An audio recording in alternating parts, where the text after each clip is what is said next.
That looks broken.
Welcome to the East Lock Control Center. To start, press the number sign. If you are using the Haltenberg lock, press 1. If you are using the Morloff lock, press 2. If you are using the Koningpass lock, press 3. If you are using the Barrackstadt lock, press 4. To return to the last command. If you want to raise the water level, press 1. If you want to lower the water level, press 2.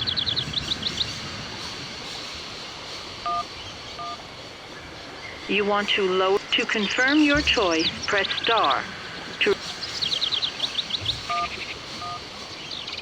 Your request has been.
Hey there! Good.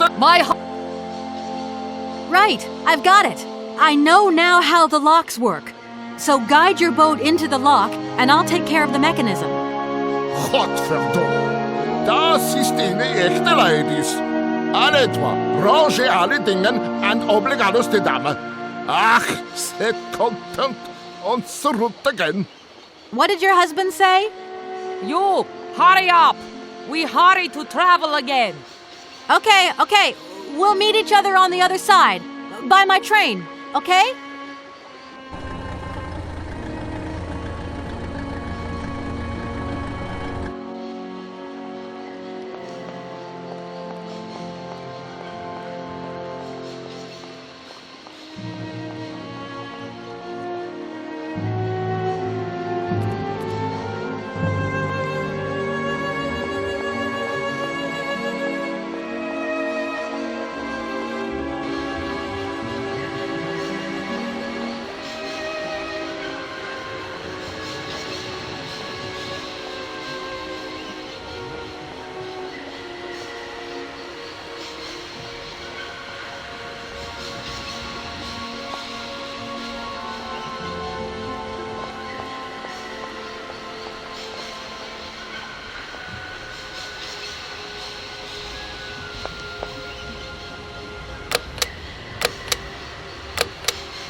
Hey there!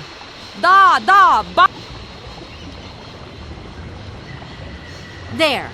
Your barge is over the locks now. It's up to you to keep your part of the bargain. Yes, beloved Frau. Attach loco. My husband say, return to train, attach chain, then barge will pull. Okay, I'll get moving. What do we do now to tie my train to the barge? Mademoiselle Takatak, loco coco mitchen. What did your husband say? You attach chain to train and chain put train with barge.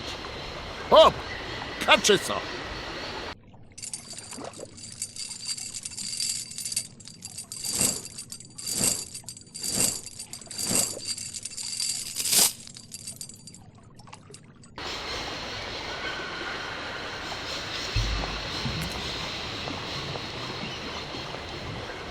If that's going to work.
Hello, Kate Walker here.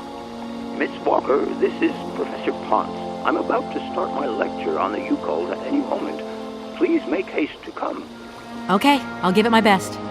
Excellent. We'll be in the main lecture hall. See you soon.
Ah, there you are, Miss Walker. Good, good. Take a seat quickly. I'm impatient to start my lesson.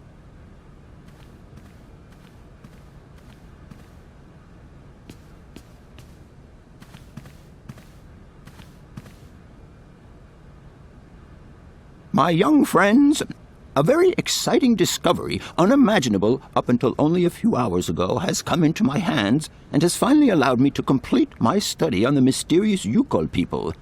Lights, please. The Yukols are a people from the far north about whom very little is known. They live far away, very far away, on the frozen borders of Siberia. This distance and the climatic conditions of the region, which are unfavorable to human existence, have limited the size of the Yukol population and kept it out of reach of the scientific world. The handful of slides that follow are actually the only documentation we have in our possession. It was a Russian explorer who made these drawings and took these photographs 100 or so years ago. Today, we owe what we know about the Yukol people and their culture to him. We know that the origins of the Yukols date back to the last ice age. Curiously, evidence of their presence has been found in Western Europe, and more precisely in the prehistoric caves at the heart of the Alps. This people, it seems, undertook a long migration over centuries towards the far north of the globe. The reasons for this migration are due to the importance of the mammoth in their craft, trade, and culture. They used them for transportation and as beasts of burden. The mammoth brought them meat, skins, fat, and ivory.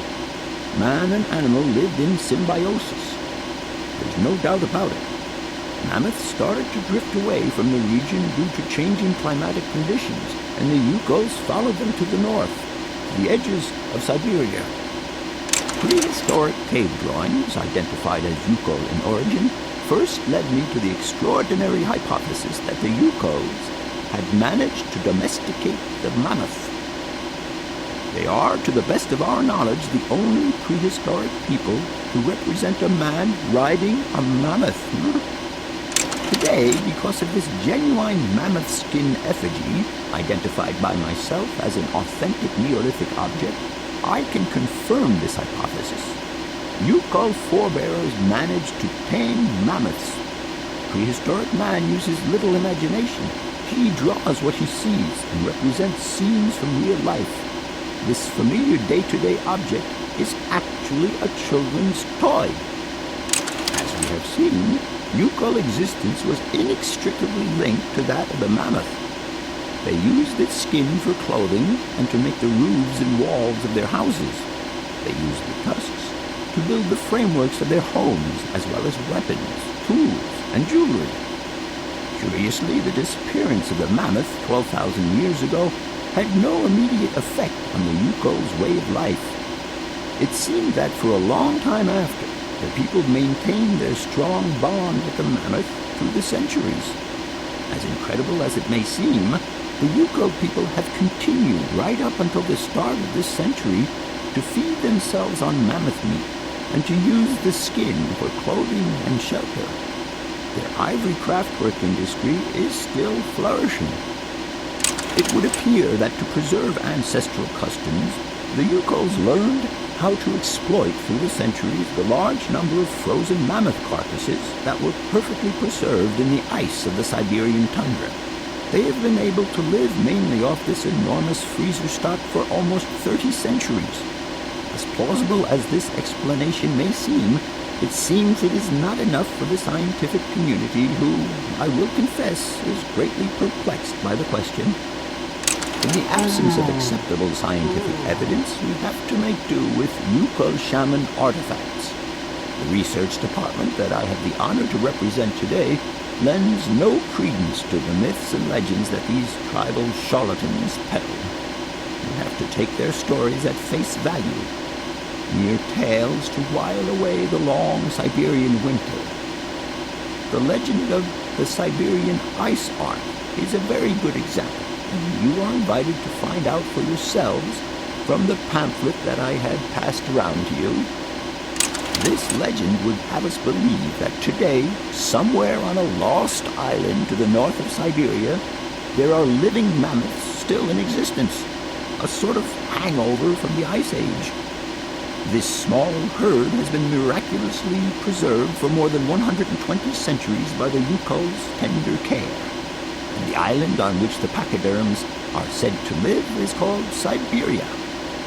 My friends, I advise you to resist the temptation you may have to believe in this pish and tish. The island of Siberia is not charted on any map, and the idea that mammoths have survived to the 21st century is an idle scientist's pipe dream. The Yukols were sadly among the first victims of the colonization of continental Siberia led by the Russians in the 20th century.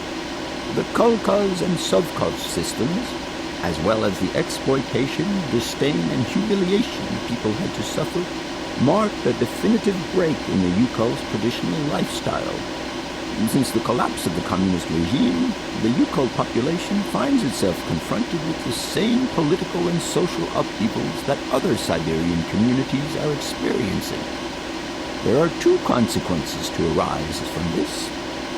Some Yukols have lost their tribal identity and have integrated into the Russian population. Others, however, have sought long and hard to re-establish links with their ancestral culture that was lost under the Soviet regime. Now, at the start of the 21st century, the last true surviving Yukols have gone to live on the vast territories of their ancestors. Nobody knows today where they live or how they survive. Their very existence would be a matter for speculation if they did not turn up periodically at the tundra's most isolated fur trading posts to exchange mammoth tusks for essential items.